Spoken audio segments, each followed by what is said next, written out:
So, the last new topic that we've got to cover, right, before we're done with this unit is arc length. Arc length. All right, so this is one more application, right? Things we've been using the integral for, right? We found the area of a region between two curves, right? So that gave us these kind of like funky areas and stuff like that. Then we talked about volume, right? So volume using the disk method, right, where we take a region and we rotate it about the x-axis, right? We also talked about volume using the washer method, where you had like a hollow center kind of thing to it. We also talked about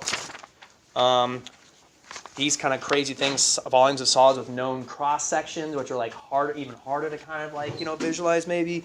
Like there is that that applet though on the website there. All right, great, thank you. And then did you get the problem sets now too, or?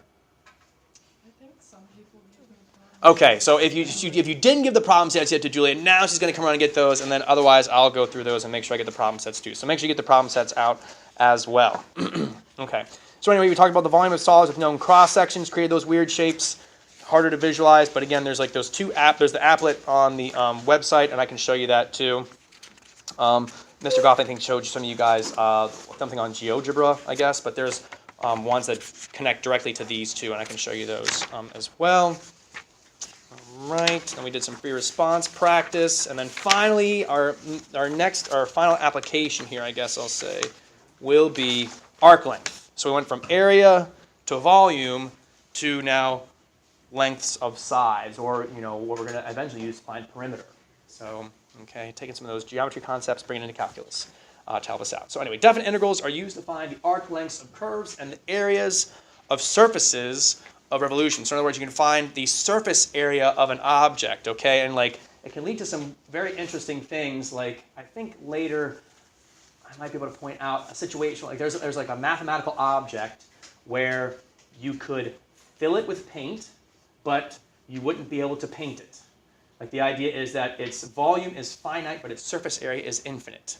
And this is like a mathematical object that exists. Obviously not in real life, but because of the way the math works out, the surface area of it is infinite, the volume is finite. But I think we'll see that later, not so much right now. We have to worry about that. In fact, I don't think we really have to do surface area, but it's an interesting thing. I'll point it out if I see it show up someplace in the book. Anyway, we're going to be finding the length along a curve, okay, the distance on a curve here, all right, which obviously, right, a bit of a tricky thing to do because it's curved, right, and how do we do that, all right? If you remember back from geometry, you found arc length on a circle, all right, but here, it's a little bit trickier. This is not a circle. It looks like some sort of quadratic or something, okay? So what we're going to do is approximate an arc by using straight line segments, okay? So if you look at the graph here, y equals f of x, okay, and we'll say it's continuously differentiable on the interval from a to b. You can approximate the graph of f by n line segments, okay? So we're going to, instead of using a bunch of rectangles and adding up an infinite number of rectangles there to get the area under the curve, we're going to use an infinite number of little line segments here to approximate and essentially exactly calculate the area or the length of the curve there, okay? So this little length right here, right, we can find, right, and then we create a little length right here, again, from this little shape right there, and then again we can create another like little segment length right there, again from that little shape right there, okay? And so all these little segment lengths between these points, you'll see they're sides of a right triangle. In fact, they're what side of the right triangle? They're hypotenuse, is exactly right, okay? So we can use the Pythagorean theorem, right? We will have a change in the x. In fact, let me just kind of do this here. So we'll use Pythagorean theorem. Okay? So we're going to have some, let's just say we take that little first triangle there roughly. Okay?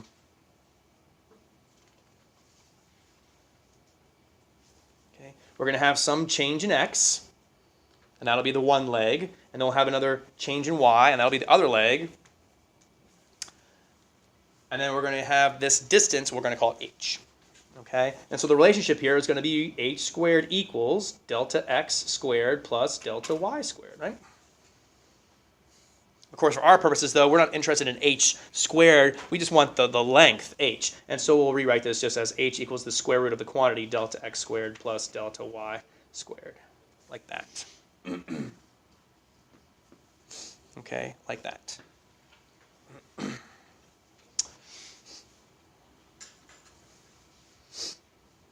and of course, we're going to partition this, right? So we have, x sub 0, x sub 1, x sub 2, all the way up to x sub n. Okay, so that, n partitions. Okay, and we're going to let delta x be the difference from the right end of the partition minus the left end of the partition, right? So for this first thing, it would be x sub 1 minus x sub 0.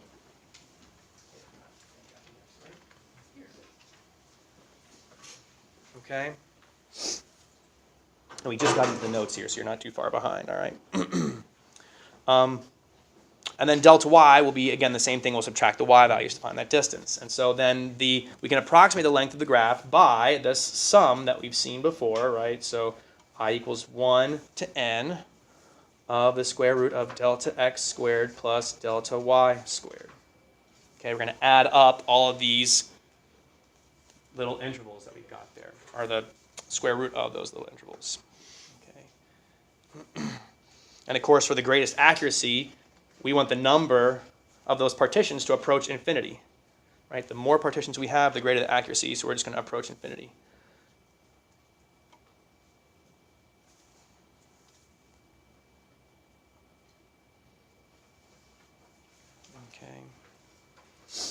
Okay. Now, to write this in an integral format, all right, we need to bring in like a delta x kind of like by itself. All right, right? Normally we have like a dx out here somewhere, a delta x, but we don't have that little delta x here, and so we're going to kind of like put it in. But you can't just multiply in a delta x, so we're going to multiply in delta x over delta x. Okay. We're going to multiply in a delta x over delta x. So that way we can come up with that integral with the dx at the end, right? We need like a dx, or in this case, a delta x at the end there. But we can't just multiply into delta x out of nowhere. We're going to have delta x over delta x like that. We're multiplying by 1.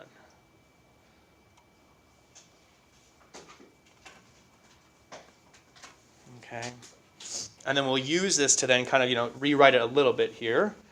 All right, so we'll say that's equal to, and let me kind of go around and down to here, the limit as n approaches infinity of n, or the sum from 1 to n. And now this, I'm going to leave the delta x in the numerator kind of where it is, okay, but I'm going to bring the delta x in the denominator here and rewrite it like this.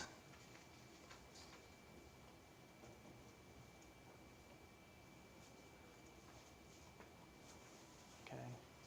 This is still saying the same thing, right? The delta x that was in the denominator of the delta x here, we just moved it over, right? Put it underneath this. But these are still equivalent, right? This is like still delta x over 1. The delta x will multiply with the 1 there. You still have delta x over delta x. We're just moving things around a little bit. Okay.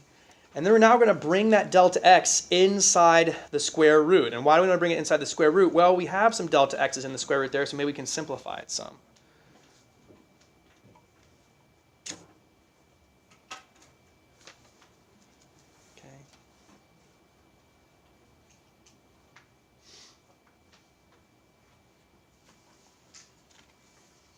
So to bring that delta x inside of our square root, we have to change it, right?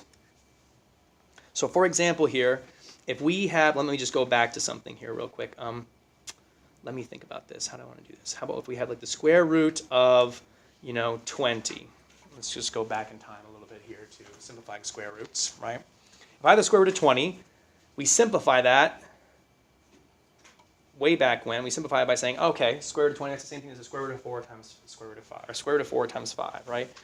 Which we can then say, okay, that's equal to the square root of 4 times the square root of 5, like that. And we break that up because we know that 2 is the square root of 5 there. Or sorry, 2 is the square root of 4, so it's 2 square root of 5.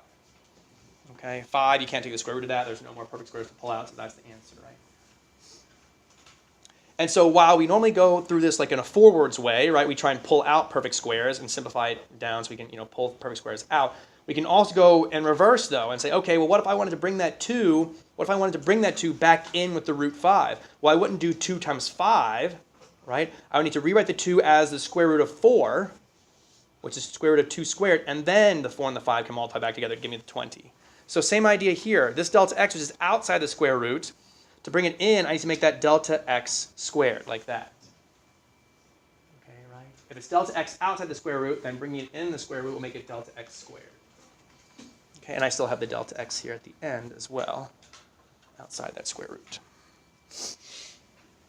And then you can break up a numerator over its denominator, and so our final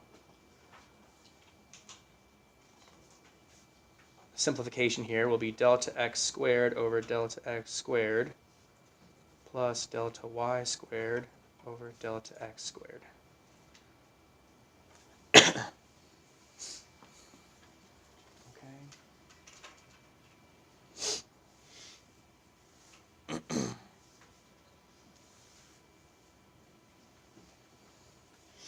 As we approach an infinite number of those little partitions that we're adding up there, we can then finally get now to the definition of arc length. And so the formula, the integral that we're going to be using here then is going to be the integral from a to b of the square root of dx over dx squared, right? Delta x over delta x quantity squared, like that, plus dy over dx squared dx.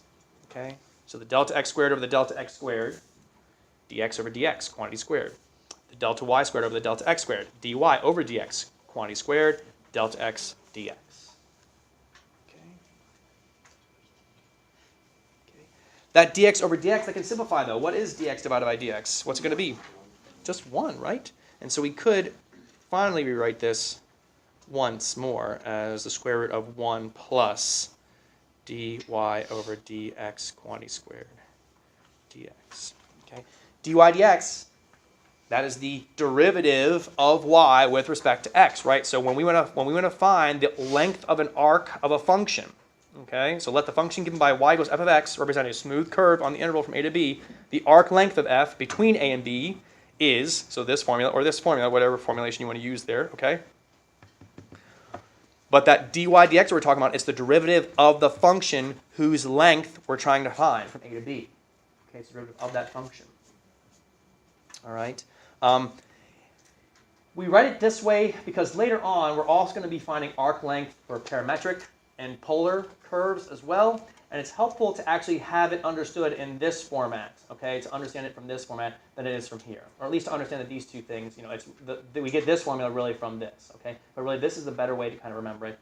You know, if you want to just use it this way, that's fine. But it'll be helpful to remember it this way too, that it's really dx over dx quantity squared, not just the 1 just isn't just there. There's a reason why it's there.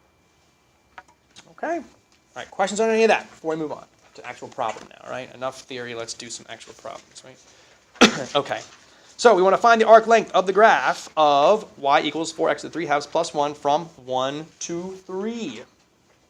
All right, so arc length formula, right? We just derived it. It's the integral from a to b, the square root of dx over dx quantity squared plus dy over dx quantity squared dx. What are our a and b going to be in this situation? 1 and 3. Okay. Dx over dx is just going to be 1, so it'll be 1 plus, and then dy dx, well, we've got y right here, so we have to find dy dx, right? So we'll say dy over dx equals, and we're taking the derivative here, right? So be careful, right? We're using the power rule. So the 3 halves will multiply down to the 4. So 3 halves times 4 is going to give us 6x, and then we lower the power by 1, the 1 half, and the derivative of 1 is 0. So dy dx is just 6x to the 1 half. Okay, and so that's what we'll put in the parentheses there. Okay, and so there's our integral set up, right? If this were calculator active, it's not. But if this were calculator active, right, you can just type in your calculator, get an answer, and say it's equal to this. But we're going to do it by hand because it does not say calculator active here.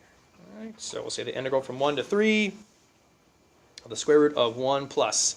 All right, 6x to the 1/2 squared is going to be 36. And then x to the 1/2 squared is just going to be, well, 1/2 times 2 is going to be just 1. So 36x dx. Okay. Okay. At this point, right, if we want to integrate this, what strategy do we need to use? U-substitution. U-substitution. And we need to let u equal what?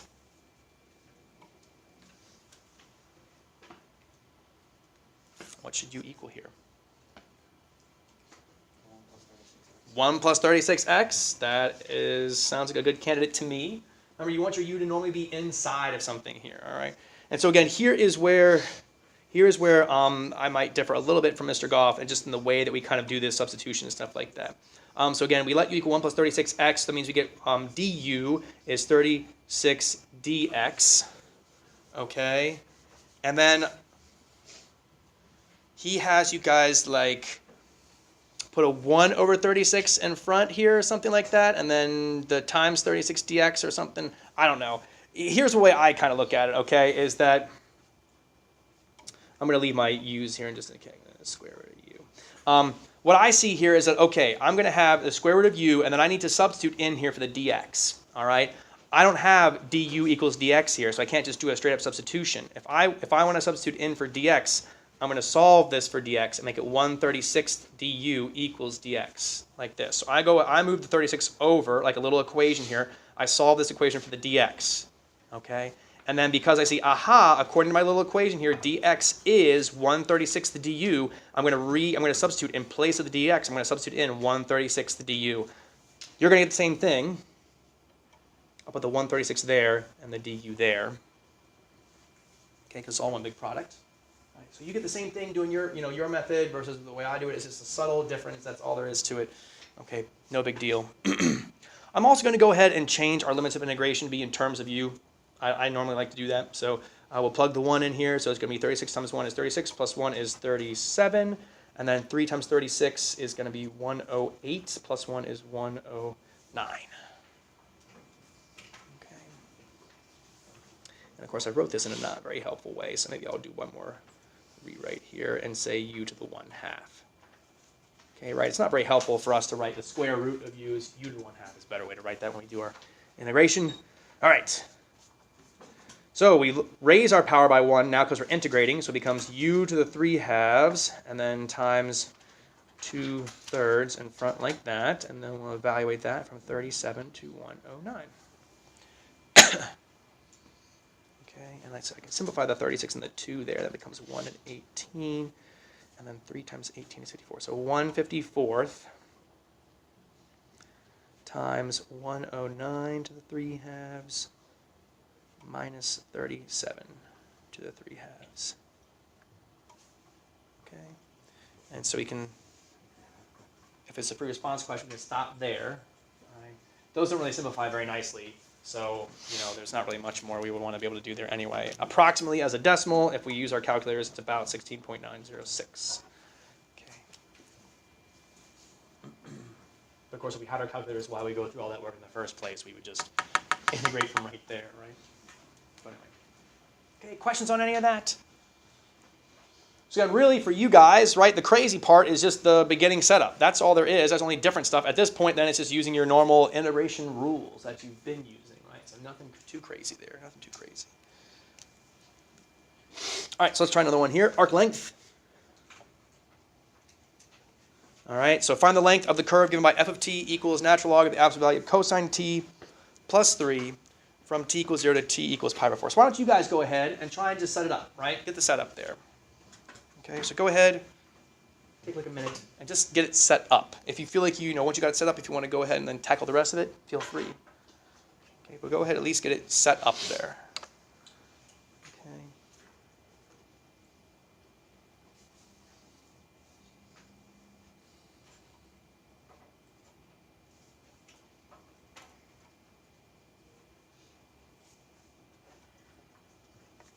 And then again, this one will be non-calculator. So please, if you're going to try and integrate it by hand, okay?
So when you take the derivative of anything here, this first piece,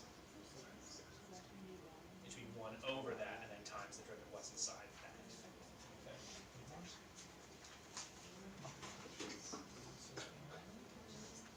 Okay. Exactly. So yeah, feel free to just rewrite that as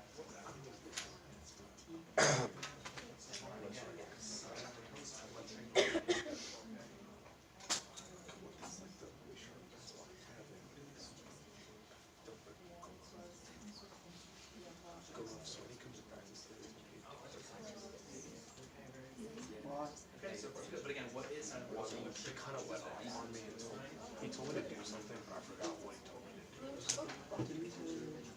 Like he told me yeah, but no, he told me to do okay. something. Did you lose your notes? You don't have your notes?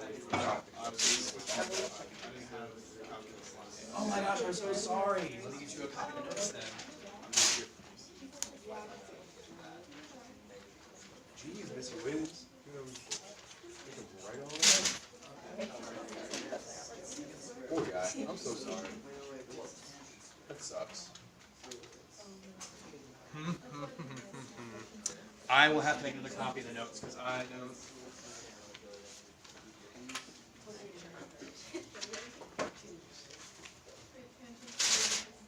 Think I have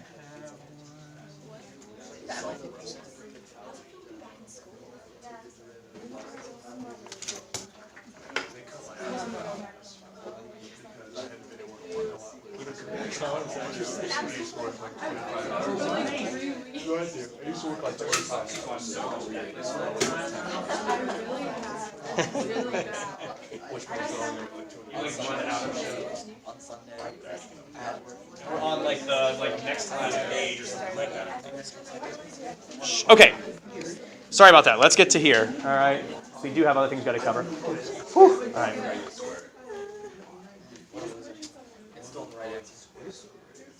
Okay. So I got to this point, right? Hopefully you did too. All right. Let me show you the derivative there. Just in case. Oh no, you can't see the derivative. Okay. So the derivative here, right? The derivative of the natural log of something is, or the natural log of the absolute value of something is 1 over that something times the derivative of what's inside. So the derivative of cosine is negative sine t, right? But then negative sine over cosine is negative tangent. So that derivative ends up being just negative tangent. Okay. And so you end up with this. Okay. Now, any ideas about how to proceed from here? If we try and use a U-substitution, if we let U equal something like 1 plus tangent squared, or if we let U just be like tangent, all right, our du is not going to be there for us, right? Maybe some of you guys have tried that, okay? So we need another strategy here. What else? Yes? Isn't that like an identity? It is a Pythagorean identity, yes, okay? If you remember back to those things we talked about way back at the very beginning of the class, and we use them intermittently through there, but not very often, right? The big one you should definitely have down, right, is that sine squared theta plus cosine squared theta equals 1. All right, but anytime you see a trig function squared plus a 1, the little bell should go off in your head and be like, ooh, this could be a Pythagorean identity. All right, now, if you have down just sine squared plus cosine squared of theta equals 1, then you can use that to derive the other one. So for example, I need the one that has tangent in it. In order to get tangent from this, I need to create a sine over cosine, right? So I see, aha, I've got sine here. I'll divide by cosine squared, which means I have to divide this by cosine squared, which means I have to divide this by cosine squared, right? So that becomes tangent squared theta plus 1 equals 1 over cosine squared theta is also known as what? Secant squared theta, right? So, aha, there it is. So we can replace 1 plus tangent squared t with just secant squared.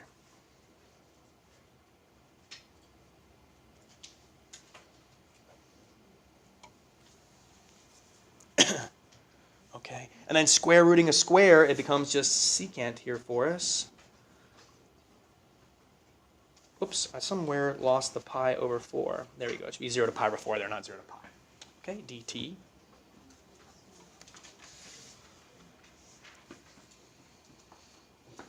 All right. And the integral of secant is? Yeah, that's what I thought. Okay, right. So you have to remember the integral of secant. Some of you guys maybe remember it, you just don't want to say it, right? But it's the natural log of the absolute value of secant t plus plus tangent t, right? Yeah. We remembered all those, Mr. Wade. We have them down. That's securely held knowledge up in our brains right now. Okay? Just took a little while. That 2-hour delay delayed our minds a little bit. So anyway, so there is the integral, right? You do want to have those down. Okay, you do want to have those down. If you don't. Okay, and so then we'll do our substitutions here. Natural log of the absolute value of secant of pi over 4 plus tangent pi over 4. Oops.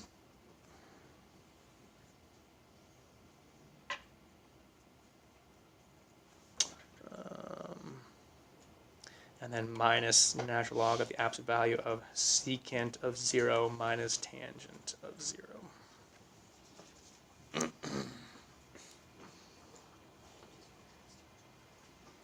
And again, if this were a free response question, we could be done here. Okay, we could say, okay, there's our answer, right? You don't need to simplify natural logs or trigonometry. You can stop right there if it's a free response question. All right, yes, question, Mike. Why is it secant pi over 4 plus tangent pi over 4, and then on the other one it's secant 0 minus tangent? Oh, because I wasn't paying attention. Should be plus there. Thank you, Mike. Okay. Okay, and then of course for multiple choice, right? Because we could be asked to, answer this in multiple choice setting, and normally they try and simplify it as much as they possibly can here. So we do need to be able to evaluate secant of pi over 4. Oh crap, Mr. Witt, I forgot how to do that. Well, remember, you can always draw your little reference triangles, okay, if nothing else. And so we know, okay, right? There's our, pi over 4 or 45, 45, 90. Right, and then there's the 30, 60, 90.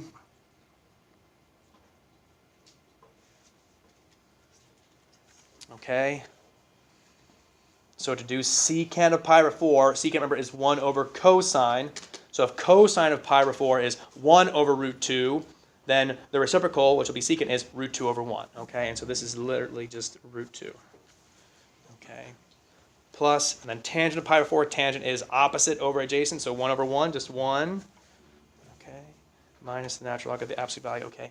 Secant of 0, now this, you can't really use the reference triangles for that, you have to kind of remember the unit circle, I guess, but cosine of 0 is 1, so 1 over 1 is 1, plus, and then tangent of 0, sine over cosine, sine of 0 is 0, and over 1, so it's going to be 0. Okay. 1 plus 0 is 1. What is the natural log of 1? 0. And so our final answer is natural log of the absolute value of root 2 plus 1. Or just natural log of root 2 plus 1, right? We don't need the absolute values. We know it's going to be positive anyway. Good times. Let the good times roll. Right, okay. Okay, good news. The next questions we're going to get into are more like AP kind of questions, and 3, we're just going to set up the integrals here. We're not going to actually find the answers. Okay, well, the answer is just the integral. We're not going to actually do them. Okay, so that's the good news. It's a little bit shorter here. Okay. So number 3, write integral expressions representing the area and the perimeter of the region R. Okay, that's a new idea, right? The perimeter of a region bounded by the lines y equals 4 natural log of 3 minus x. The y-axis, y equals 6 and x equals 2. They already did a very nice job here of shading in that region for us. Okay, so first thing, you guys go ahead, take 30 seconds and set up the area, integral for the area for that region. Okay, this is something you should know how to do. No problem. Just go ahead and take 2 seconds there. No.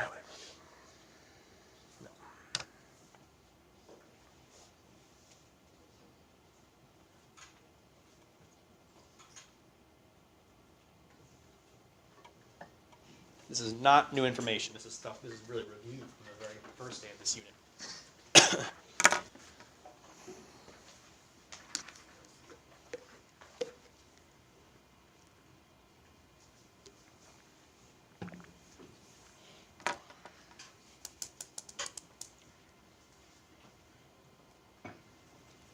Give you 30 more seconds here.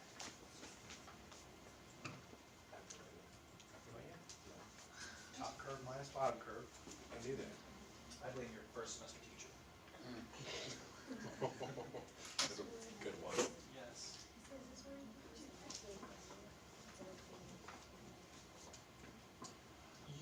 don't need an absolute value in this case because the region will be already positive. You don't need to worry about using absolute values there. Yeah.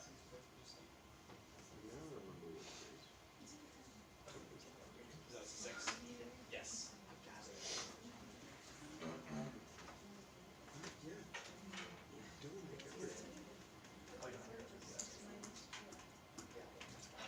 Okay, gotcha. Okay, good. Okay. Hopefully you got something like that. Okay, 6 minus 4 natural log of 3 minus x. Okay, integral from 0 to 2 dx. Okay. But now let's talk about the perimeter here. Remember, the perimeter is the distance, right? It's the length or the distance around the outside of the shape. Okay, so parts of this, right, you can do without calculus. Okay, right? So for example, what is this length? 2. Okay, so that is like part of our perimeter, right? It's the distance around the outside of the region there. What is this length? Yes, it's going to be 6. Okay, right. That's a height of 6 there. So we're going to include that as part of our perimeter. 2 plus 6. What about this piece right here? A little bit harder to figure out, right? How could we figure out, though? What do we need to do to get this point right here? Plug 0 into x, into our curve. Yeah, right here, okay? So we're going to do y evaluated at x equals 0. And so we get 4 natural log 3 minus 0. And so it's going to be 4 natural log 3. Okay, and so what will this distance, or what can you use to represent this distance? 6 minus, yeah, sorry, I'm off the screen there. 6 minus 4 ln 3, right, exactly. Okay, and so plus 6 minus 4, bless you, natural log 3. Okay, so that takes care of 3 of our 4 sides. And how are we going to find the length of this 4th side? Arc length, exactly right. So plus the integral from 0 to 2, right, because we're integrating from 0 to 2 there. The square root. 1 plus, ooh, we need the derivative of our function right here. So let's take that. Let's see, y prime. 4 times derivative of the natural log of something. 1 over that something times -1 in this case. Yep, okay, the derivative of 3 minus x is -1. And so it's going to be over here, 1 plus -4 over 3 minus x, quantity squared, dx, like that. Okay, and that's all we have to do. Whoops, that's all we have to do, right? We're not going to actually solve that. We can just leave it the way it is. So there's our perimeter. There's our area.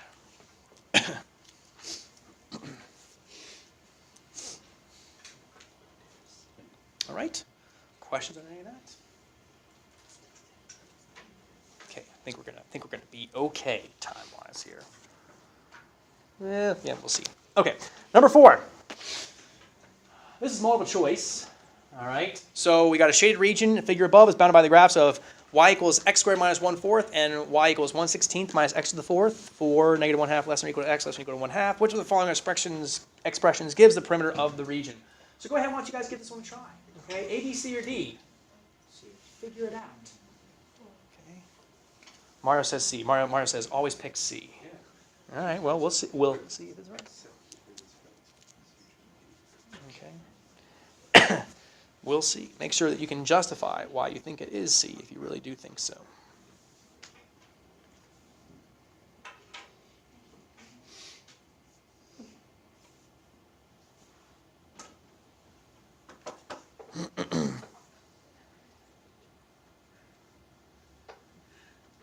Again, we're trying to find the perimeter of the region here.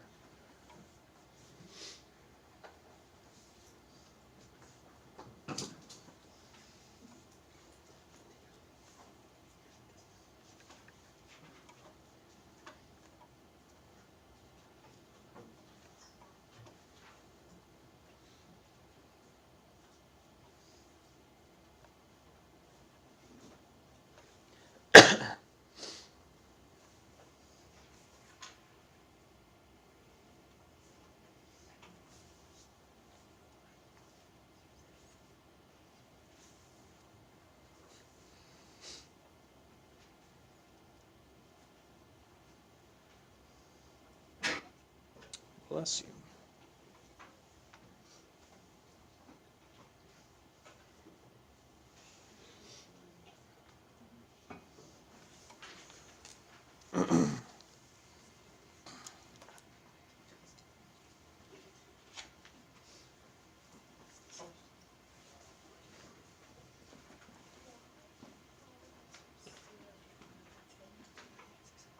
Good question. So the you'll notice though it's a 2 in front as well.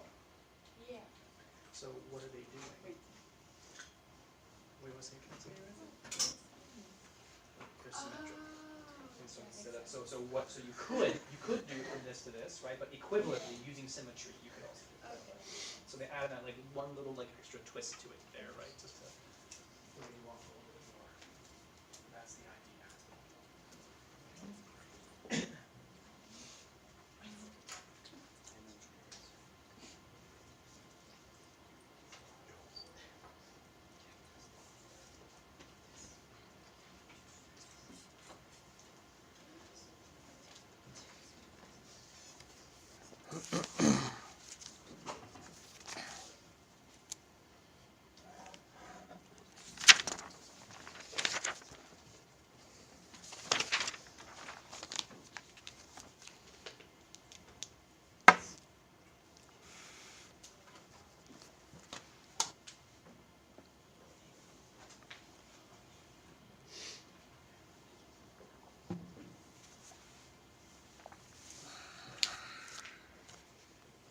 Like 30 more seconds here. 30 more seconds. Take a look at this and get an answer there.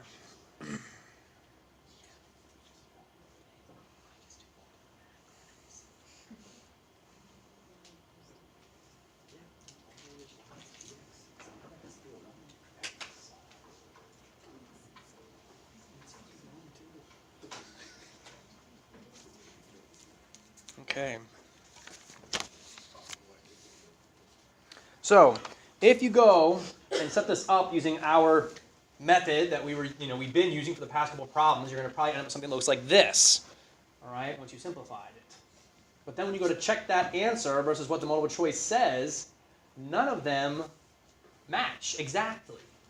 Right? None of them match exactly, but one does match equivalently, and that would be which one? C. Right? It's got to be C here. Okay, and it's taking advantage. Yeah, so Mario was right. Mario was right. Okay, but not for the right reason, maybe. Okay, so anyway, hopefully now he's right for the right reason. All right.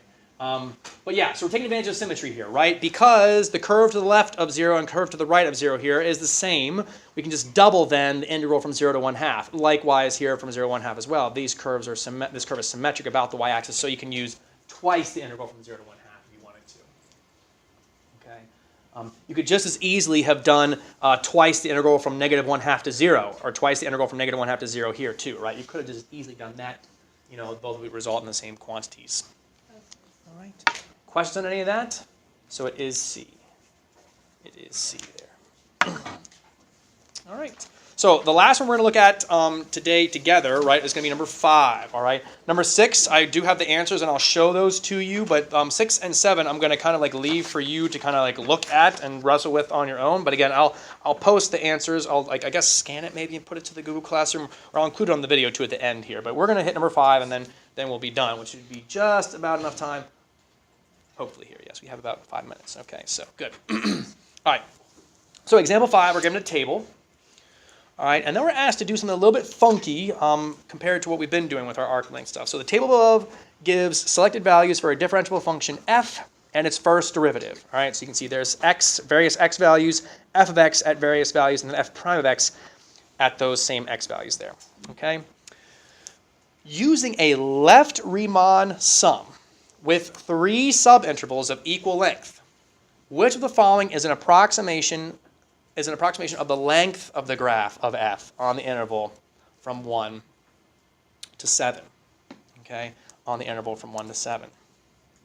And so we are going to have to approximate our arc length, right? The formula that we would use, we would just say, okay, well, it's going to be from 1 to 7, the square root of 1 plus f prime of x squared dx, like that.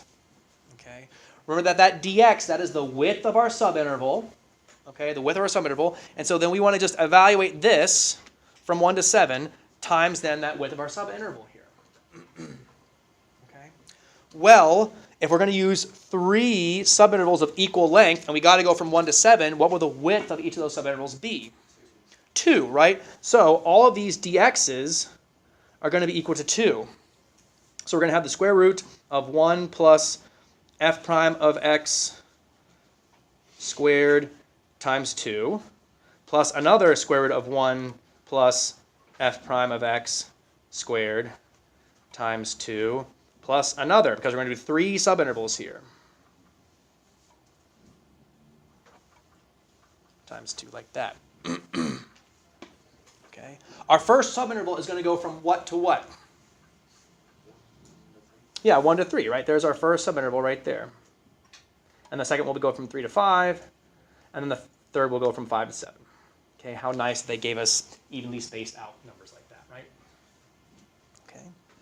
Well, if we want to find f prime, we've got some values for f prime, but for that first subinterval, should we use the 2 or should we use the 1? Well, we're doing a left Riemann sum. So which one of those is the left value? Well, it's going to be 2, right? 2 is the value at the left endpoint there. So we're going to use 2. And so this is going to be literally just square root of 1 plus 2 squared, okay, times 2. Okay. And then for the second subinterval, what's the f prime value we're going to use? For that second subinterval, are you going to use the 1 or the 0? The 1, right? Times 2. Plus square root of 1, and then for that third subinterval, the 0, right? Again, that left slope. Okay, so 2 squared is 4 plus 1 is 5, so we get 2 root 5 plus 1 plus 1 is 2, so 2 root 2. And then 1 plus 0 is 1, so it's 2. Okay, and yes, the answer here is D. Okay. So there it is. Okay, questions on any of that? Yes?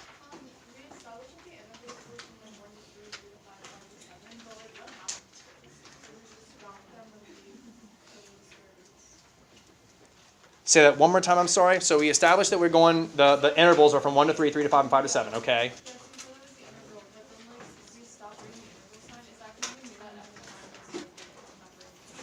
Yeah, we're gonna, so the integral, remember, is a shortcut version of, really, if I go back to the sum of an infinite number of subintervals, right? But since we're only doing the 3, we then make that sum the 3 things that are inside the integral there. The sum of the 3 pieces here, 1, 2, 3. So that's the idea. Okay, so real quick for the video, I'm going to put this up. So there are your answers to example 6. Okay, so that's something you can peruse. I'll also scan it and put it on the Google Classroom as well, so you can like look at it via PDF. All right, so there's that one, number 6. I suggest you look through those and try them on your own. And then number 7, there's number 7. Okay, and I'll scan them and post them on the Google Classroom, absolutely. Okay, homework is already posted to Google Classroom as well. All right, I'll also be posting the practice test, so that way you guys can start looking at that too. All right, and the test will be Thursday, yeah. And then tomorrow's review, yeah. I left that open on purpose. Here's the problem set. Thank you. Do you know the lunch schedule? I did. What's that? Do you know the lunch schedule? I do. I can get that for you in just a second. Let me finish the video.